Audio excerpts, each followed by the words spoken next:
Hi guys, Swansea City here, back again for another video on the channel. In this one today then, we'll be doing another match preview ahead of Swansea City's next game in the Sky Bet Championship.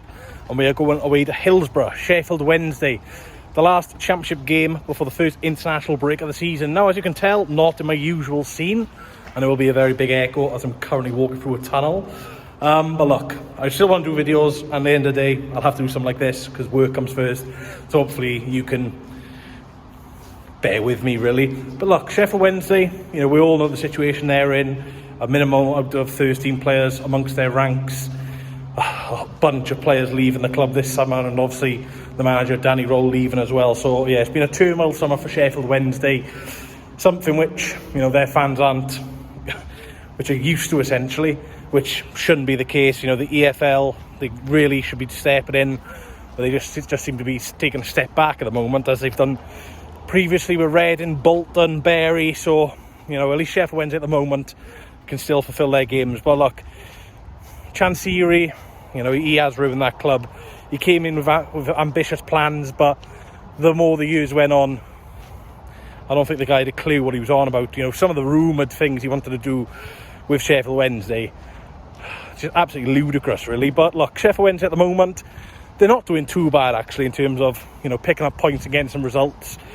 First game of the season, narrowly lost 2-1 away to Leicester. Thought they played well, but obviously Leicester's substitutions and just quality in the end really broke through them. Then they had an EFL Cup game away to Bolton. Now, Bolton were down to 10 men, but the team Sheffield Wednesday put out, that's a tremendous result in the end, winning on penalties. Of course, then, back to the league, Wrexham away. Everyone, including myself, thought this could be a 4-5, 6-0 Wrexham, which is just stupid to say, really. The size of Wrexham could be the Sheffield Wednesday, but look, with the amount of signs Wrexham have got and the quality of players, for them to get a 2-2 draw, and arguably should have won it with Charlie McNeil at the end, great result for them. And obviously then Leeds United in the Carabao Cup, which again they won on penalties, which just absolutely mental, really. And you just got to give them credit, because at the end of the day, it's extremely tough with the situation they're in to get even any sort of momentum. Obviously the fans are doing protests, which I fully back. There will be a protest tomorrow if you're a teddy bear protest. Now people will be saying, oh, how's that going to get Chansiri out? But at the end of the day, there's a lot of young players playing for Sheffield Wednesday, and players like Barry Banner, Liam Palmer, who are Mr. Sheffield Wednesday. So they've got to be careful with it. But I like the protest. It's charity as well. All the toys and gifts will be going to charity, which I think is a tremendous thing for Sheffield Wednesday. And obviously they tried to boycott the game midweek against Leeds, which looked a great boycott, but there obviously was still a fair few thousand there, which obviously didn't help with Leeds. And I'm quite glad for Sheffield Wednesday that they didn't draw Man United. Obviously they're playing Grimsby at home. Grimsby also beat Manchester United, and I still think if they've drawn United at home, the amount of day trippers who would have gone to that game would have been ridiculous. So thank God for Sheffield Wednesday. But anyway, back onto the Swans then. For the Swans, we drew to Plymouth Argyle in the week, beat them on penalties. Our first penalty shootout win in a long time.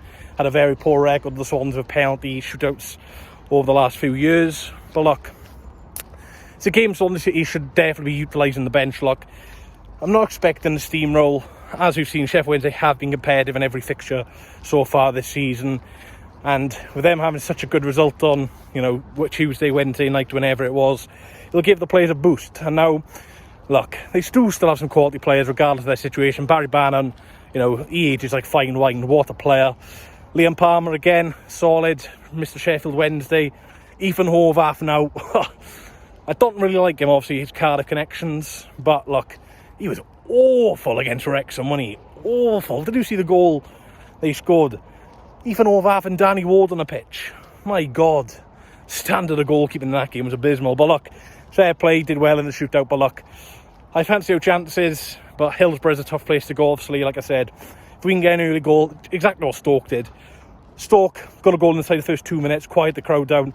Second half then, goal inside the first 45 seconds of the second half, and just killed any sort of momentum or any chance Sheffield Wednesday had. So look, it'll be a tough game, but I really hope Alan Sheeny uses his bench tomorrow, because that's one thing we'll have an advantage of Sheffield Wednesday, is just the amount of first team experience and pace and the ability off the bench than Sheffield Wednesday. But look, we've got to start well.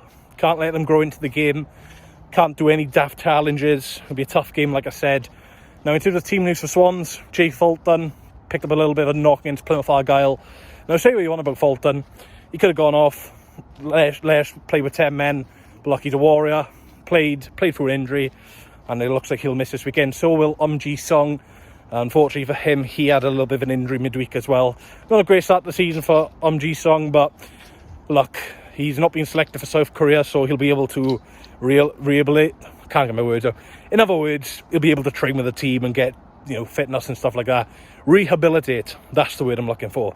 Sheffield Wednesday, not too sure about their team news, but there are a few Sheffield Wednesday players who've got a bit of a Swans connection or a Cardiff connection. Now, Ike Ukbo, the former Cardiff striker, did extremely well for Sheffield Wednesday 1 or 2 seasons ago, but last season failed to score a single goal. Now, he's already broke his duck for this year, a goal against Bolton in the Carabao Cup, so it'll be interesting to see if he starts or not. Charlie McNeil's an interesting player, was kind of frozen out last season, been brought back into the fold for obvious reasons this year with their just lack of ability of players, but he's a player who interests me very much so. And his penalty against Bolton, which great penalty as well, Panenka down the middle, which I thought was a bit cheeky, but look, like I say, I've been to Sheffield Wednesday a few times. I went last season on a Tuesday night, we took like 100 odd fans and got a 0-0 poor game of football. So hopefully the Swans fans who go can see a goal. Like I said, we've not got a great record at Hillsborough. It's an iconic ground, an iconic football club, and from a Swansea point of view, I hope Sheffield Wednesday do stay up. I did want to be a bit different to everyone else in their predictions, but if they can't get any signings in a free agents, then they could struggle. So yeah, best of luck for Sheffield Wednesday for the rest of the season.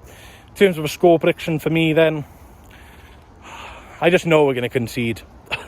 I just got that weird feeling, but I think we'll score.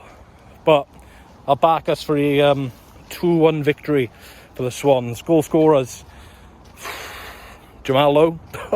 Didn't even mention him. I don't even want to mention that man's name. Well, he's not a legend at Swansea, but he's been in a lot of good moments for Swansea. He scored against Cardiff, and funny enough, against Ethan Horvath when we beat them 2-0 in 2024. But yeah, look, he scored against us when he was at QPR. Didn't score against us last season, thankfully, but